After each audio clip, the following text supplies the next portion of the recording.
Today is the feast of Mary Magdalene, one of my very favorite saints. Mary Magdalene is the only woman who appears in all the 4 Gospels at the empty tomb. In the Gospel of Mark, she goes along with 2 other women to roll the stone back to anoint the body of Jesus.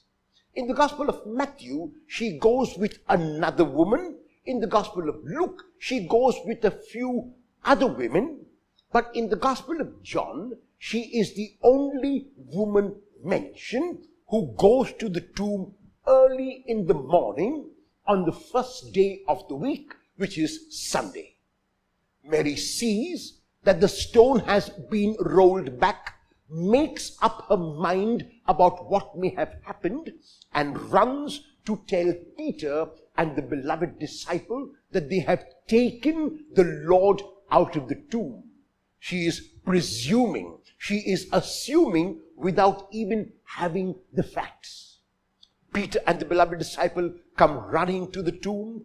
Peter goes into the tomb, followed by the beloved disciple, and they find that the body of Jesus is not there, but the cloths which were used to wrap the body of Jesus are still in the tomb. This is an indication to them that Jesus has left death behind.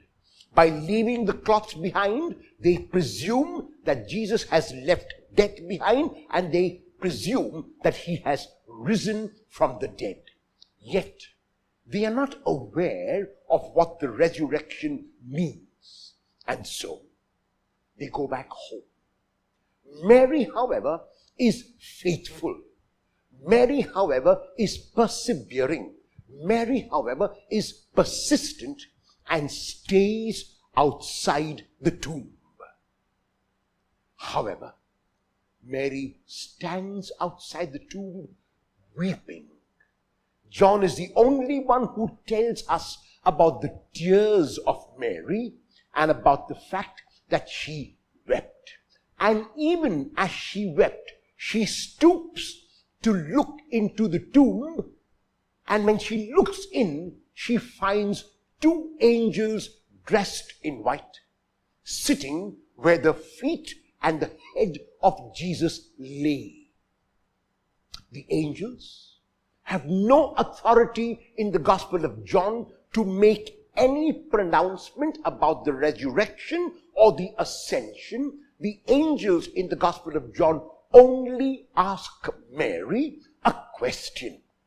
And the question that they ask Mary is, "Woman, why are you weeping?"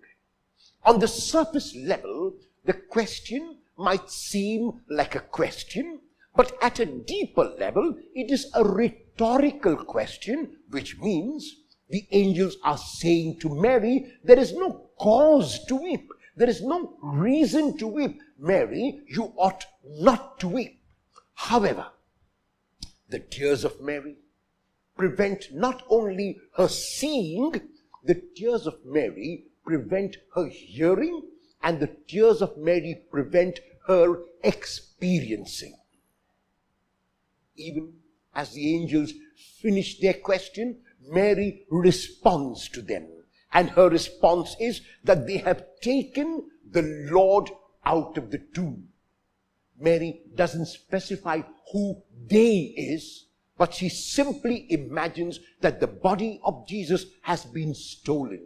And she says, "We do not know where they have laid him." And even as she responds to the angel's question, Jesus stands by her side. However, the tears of Mary, the weeping of Mary, the self-pity of Mary prevents her from hearing and seeing Jesus. Her eyes are kept from recognizing Jesus. And Jesus repeats the question of the angels and adds another. He says to her, "Woman, why are you weeping? Tina zeteis." Tina zeteis in English means whom are you looking for? In the Gospel of John, this or a similar question is asked 3 times. The first time it is asked is in chapter 1, verse 38. When the 2 disciples of John go behind Jesus, Jesus realizes that they are coming behind him and turns and asks them, "Ti zeteite," what are you looking for? On the surface level, it will seem like a very courteous question. It will seem like a question for information. But on the deeper level, it means, what is your plan in life? What do you want from life? Why do you continue to live the way you do? That is the meaning of ti zeteite.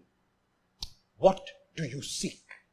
The second time in chapter 18, verse 4, when Judas and the arresting party come to arrest Jesus, Jesus asks them a similar question, "Tina zeteis," whom are you looking for? Unfortunately, they are not looking for the Lord, but the Jesus of Nazareth. When Jesus responds, "Ego eimi," I am, they draw back and fall to the ground. The reason is, the proper posture before God is always prostration. The proper posture before God is always to fall to the ground. The third time this question is asked is to Mary Magdalene when Jesus asks her, "Tina zeteis." He repeats the question of the angels, "Woman, why are you weeping?" And the first question that the angels ask, "Whom do you seek?" Now Mary wants the dead Lord. She does not want the risen Jesus. So Mary thinks that Jesus is the gardener. Now, why did Mary think that Jesus was the gardener? Why did she not think that he was a watchman? Why did she not think he was a stranger? Why did she not think he was anyone else? The reason is because Mary's heart was saying that only a gardener could fulfill her wishes. Only a gardener could fulfill what she wanted. Only a gardener could satisfy her need at this time. And though she looks at Jesus, the tears prevent her from seeing correctly, and she sees Jesus as a gardener, as one who could fulfill what she wanted. And what did she desire? She desired the dead Jesus. She desired the Jesus who was laid in the tomb. And so she says to Jesus, whom she thinks is the gardener, "Sir, if you have taken him away, tell me, and I will go and get him." But what would Mary do, does she imagine, with the dead body of Jesus? Would she sit with the dead body? If yes, then for how long? How long could she sustain that vigil over a dead body? So Mary is talking from emotion. Mary is not talking from reason. And the emotion, unfortunately, is not the emotion of love. It is the emotion of craving, the emotion of desire, the emotion of selfishness, and the emotion of self-pity. Jesus has asked her 2 questions. And Mary has not recognized him, nor has she recognized his voice. And then Jesus knows that the only way he can get Mary to come back to her senses, the only way he can get Mary to start thinking again and start feeling again correctly, is he calls her name. Jesus says to her, "Mary." And the moment she hears her name, she becomes alive. The moment she hears her name, she realizes that now she is the center of attraction as she wanted to be. The moment she hears her name, she becomes aware of everything around her. And at that moment, she recognizes Jesus. There are some who say that the reason why Mary recognized Jesus is because only he called her in that manner, and that is not the way to interpret this text. Because John does not tell us anything about the inflection in the voice of Jesus. John does not tell us anything about how Jesus called her name. John doesn't say, for example, and Jesus called her endearingly Mary. If he did that, then one could understand that the reason why Mary recognizes him is because he called her in that way, in that unique way, in that special way. But John says nothing of this sort.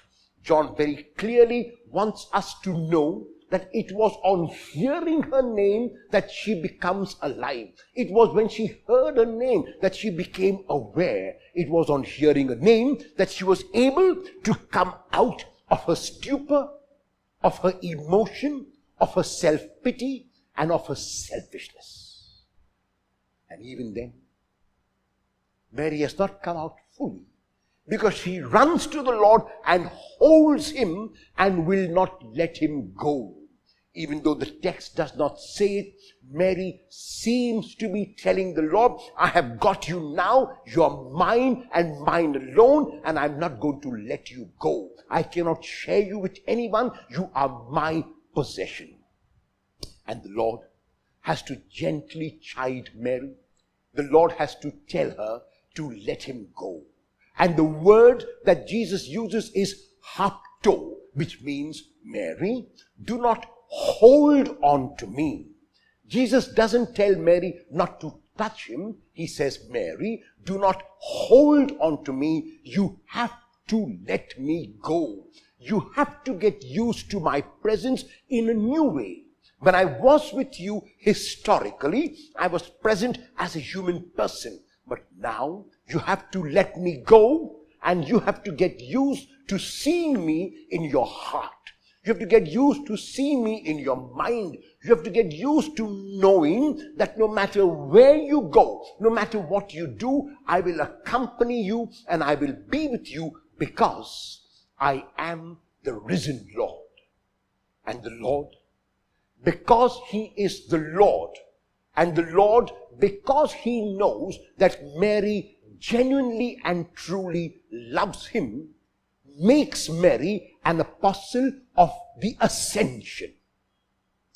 The Lord does not make Mary an apostle of the resurrection, because the resurrection is taken for granted in the Gospel of John. He tells Mary to go and become a missionary on his behalf to his disciples by telling them that he is ascending, that he is going back to where he has come from, that he has completed his work on earth and now has to return to the Father. And to Mary's credit, she lets go of her self-pity. She lets go of her selfishness. She lets go of her emotions and becomes that rational, that reasonable, that logical disciple and apostle when she goes as a missionary and communicates the message of the ascension to the disciples of Jesus. What is the message of this text for us today? There are times in our lives when we are faced with a calamity. There are times in our lives when we are faced with a loss. When a member of our family gets cancer. When a member of our family dies young. When a spouse is called to God before his or her time. When children die in childhood, when youth die in accidents, then the world of the family is shattered. And the question is, why me? Why my child? Why my husband? Why my parent? At those times, the Lord comes to us like he came to Mary Magdalene, and he asks us, why are you weeping? Whom are you looking for? If we truly believe in the resurrection, we have to say we are looking for our risen brother, our risen son, our risen daughter, our risen parent, the risen member of the family. But if we do not believe in the resurrection, then like Mary, we will look for the dead relative. And if we look for the dead relative, the danger is we will not be able to hear the questions that Jesus is asking us. If we look for the dead relative, we won't be able to hear what Jesus is saying to us, and we will be caught up in our own selfishness, in our own self-centeredness, in our own emotion.